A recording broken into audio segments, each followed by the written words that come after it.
아니 이거 사실대로 얘기도 되는 겁니다.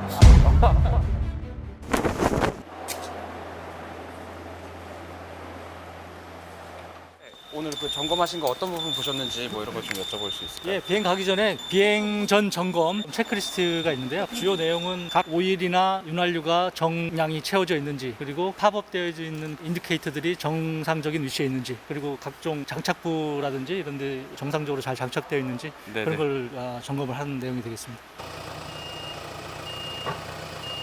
오늘 훈련 어떤 부분 하게 되시는지? 오늘은 통신 점검인데요. 우리가 그 FM하고 AM 통신 시험을 하는데 테스트 카드에 의해서 시험 내용을 수행하게 되겠습니다. 별탈 없이 잘 끝났으면 좋겠습니다. 예, 고맙습니다. 화이팅! 네.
간단하게 자기소개 먼저 부탁드립니다. 저는 한국항공에서 비행시험을 담당하고 있는 김진수 수석 시험비행 조종사입니다. 한국항공에 입사한 거는 2013년도에 입사를 했고요. 그 전에 육군 소속으로 수령 개발을 담당했었습니다.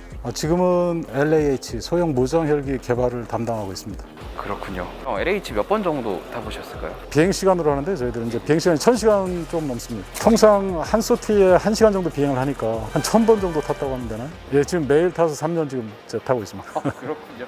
그러면은 사실은 시험 비행사가 무슨 일을 하는가 그거에 대해 조금 많이 사람들이 궁금해할 것 같아요. 예, 시험비행 조종사는 총 개발 시험, 양산 시험, 정비 시험 해서 총 카테고리는 3개로 나뉘어지는데요. 네. 최초에 헬기 개발 또 항공기 개발을 할 때 설계상에 문제가 있었는지 없었는지 이게 정상적으로 운영 영역이 어떻게 되는지를 갖다가 이제 찾아내는 게 개발 시험 비행 조종사의 역할입니다.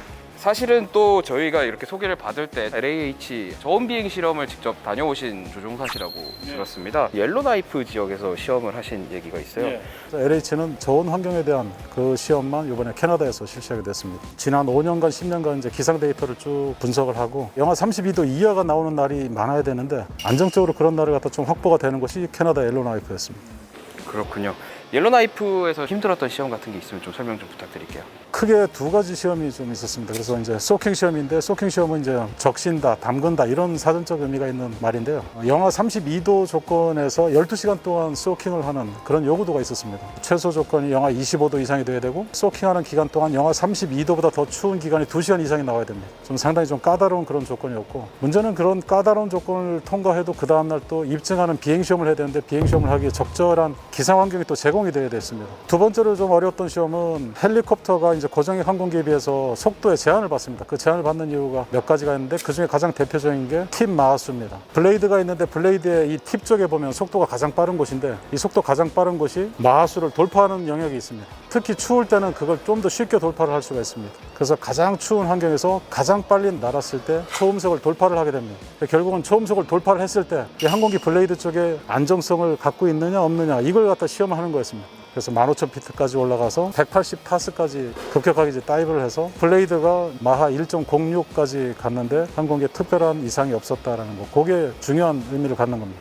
근데 사실은 그렇게 추운 데서 시험을 하게 되면은 전자기기나 이런 거 꺼지지 않습니까? 네. 상공에 떴을 때 조금 불안하거나 그러진 않으십니까? 전자기기에 이제 불안한 것보다도 오일류도 있고 하이드로류, 그다음에 연료 이런 액체류도 많고요. 고무류 같은 거, 패킹류 같은 것도 지금 상당히 지금 많이 이제 있습니다. 그런 것들이 극저온 상태에서 정상적으로 성능 발휘가 되는지 그런 물리적 특성을 갖다가 잃어버리지 않고 잘 유지를 하는지 그게 이제 초미의 관심사였거든요. 결국은 영하 32도 조건에서 요구하는 그런 시험들은 이제 다 마치고 올 수 있게 됐습니다.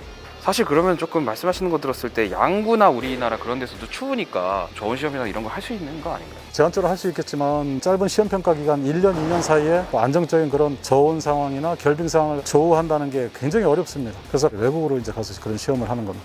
근데 저는 결빙이랑 저온 시험이 같은 거라고 생각했는데 그 같지 않나 봐요. 전혀 틀린 겁니다. 예, 일반적으로 다 이제 결빙하고 이제 저온을 갖다가 비슷한 시험으로 이제 보는데, 물론 결빙 시험도 이제 추운 조건에서 되는 건 맞는데요. 결빙 시험 자체는 쉽게 말하면 겨울철에 구름 속으로 들어갔을 때 얘기입니다. 그래서 이제 결빙, 수적 상태로 있는 이런 것들이 기체에 묻으면 바로 결빙 상태로 이제 진행이 됩니다. 그러면서 이 결빙이 비행기에 미치는 영향이 있는지 없는지를 이제 확인하는 게 결빙 시험이고, 저온 시험은 구름 속으로 안 들어가고 순수하게 온도가 낮아졌을 때 이 항공기에 미치는 영향이 뭔지 그것만 보는 것이 저온 시험입니다. 예, 저 그러면 다시 좀 LAH로 조금 넘어가가지고 헬기를 놓고서 무장형이니 공격형이니 이렇게 많은 논란이 있는데 여기에 대해서 뭐 어떻게 생각하시는지. 지금 시대에 와서는 사실 무장이냐 공격이냐 하는 거에 대한 논쟁 자체가 사실 크게 의미가 없다고 저는 생각을 하고 있습니다. 구조 설계 자체가 공격 헬기에 적합한 구조로 다 이제 변경이 됐고요. 전용 획득 무장하고 공격할 수 있는 센서들이 장착이 되고 화기가 장착이 됐습니다. 최초에는 전용 공격 헬기가 없었기 때문에 기존에 있던 유틸리티 헬기 같은 거에 이제 무장을 장착했던 그런 헬기들을 무장 헬기라고 했었고요. 나머지 오로지 공격을 위한, 전투를 위한 이제 헬기를 갖다 이제 공격 헬기라고 이렇게 조금 구분을 지어 왔습니다. 저 그러면은 이 기체의 매력에 대해 누구보다 잘 아실 것 같아가지고 LAH만의 그 특별한 뭐 이렇게 장점이나 매력에 대해서 설명해 줄 수 있을까요? 네, 우리가 이제 승용차를 타더라도 각 승용차마다 특징들이 조금씩은 다 틀리지 않습니까? 항공기는 사실은 그 특징이 좀 더 크게 차이가 좀 나는 편입니다. 다른 항공기에 비해서 일단 좋은 점은 안정성하고 기동성이 이제 상당히 좀 좋다고 생각이 됩니다. 그 전에서도 이제 코브라나 또는 이제 다른 공격 헬기들도 이렇게 보고 하지만은 통상 이렇게 건을 쏘게 되면 이 건의 반발력 때문에 항공기가 출렁출렁하게 됩니다. 이 항공기는 손발을 띄고서 만약 건 사격을 하더라도 뭐 헤딩 같은 경우에 1도도 채 벗어나지 않을 정도로 그냥 자기가 혼자 이 안정성적으로 잡고 있습니다. 이게 자동 운전 기능인가 뭐 그렇게 얘기해요. AFCS가 카운터 액트를 합니다. 미리 이만큼 밀릴 걸 대비해서 반대방으로 미리 힘을 딱 거기 맞춰서 주고 있습니다. 통상 야간이나 이런 때 이제 조종사들이 이제 천천히 경사가 이렇게 지다가 갑자기 빠르게 돌아오면은 비행 착각이 많이 빠지게 됩니다. 좀 더 위험한 상황에 들어갈 수도 있는 거죠. AFCS나 이런 첨단의 장비들이 누가 운용을 하더라도 안정적이고 원하는 방향으로 항공기를 갖다 기동시켜 줄 수 있는 그런 성능을 갖고 있는 게 이 헬기입니다. 그리고 이제 사격 명중률 시험이 이제 정확도 시험이죠. 정확도 시험이 작년에 이제 끝났는데요. 항공기 자체가 안정적으로 잡아주다 보니까 사격에만 집중을 하면 됩니다. 소요군들, 육군에서도 같이 시험 평가를 진행을 하고 있습니다. 요구한 정확도 명중률 대비 훨씬 더 높은 수준으로 정확도를 갖다가 획득을 했습니다. 또 추가적으로 다른 부분에 있어서 안정성이 좋다고 할 만한 게 또 있을까요? 이 항공기도 지금 사이드 바이 사이드지만 가장 큰 장점은 옆에 있는 조종사가 지금 내가 뭘 하고 있는지 어디에 관심이 있는지를 굳이 말을 하지 않아도 알 수가 있습니다. 쳐다보는 걸 봐도 어딜 보고 있고 어디에 관심이 있구나. 또 그쪽 조종사는 내가 사격 준비가 다 됐구나. 이런 걸 뭐 서로 다 알 수 있습니다. 바로바로. 하지만은 통상 팬덤 방식, 앞뒤로 앉는 방식 같은 경우는 그런 게 안 되고 센서나 이런 거에 의존을 많이 하게 됐습니다. 이 조종사가 어디를 보고 있는지 뭘 하고 있는지는 디스플레이를 봐야만 확인이 되는데 사이드 바이 사이드는 굳이 그럴 필요가 일단 없고요. 그렇게 하다 보니까 뒤에 공간 자체가 융통성이 많이 남게 됩니다. 뒤에 인원을 갖다 이제 탑승을 시킨다거나 아니면 다른 장비를 탑재를 한다거나 하는 이런 식으로 운영을 할 수가 있을 것 같습니다. 그리고 이제 피탄 면적이라고 하죠. 정면에서 봤을 때 면적이 팬덤 방식에 비해서 좀 더 넓다라고 해가지고 생존성이 좀 떨어진다고 하는데 공격하기 측면에서 봐도 옛날 헬기들에 비해서 사거리 자체가 굉장히 연장이 됐습니다. 그러다 보니까 옛날 화기 방식으로 이렇게 피탄 면적이 넓다라고 하는 거는 앞으로의 전장 상황을 갖다 생각해 볼 때는 옛날 사고 방식이다라고 생각할 수 있는 그런 여지가 좀 있습니다.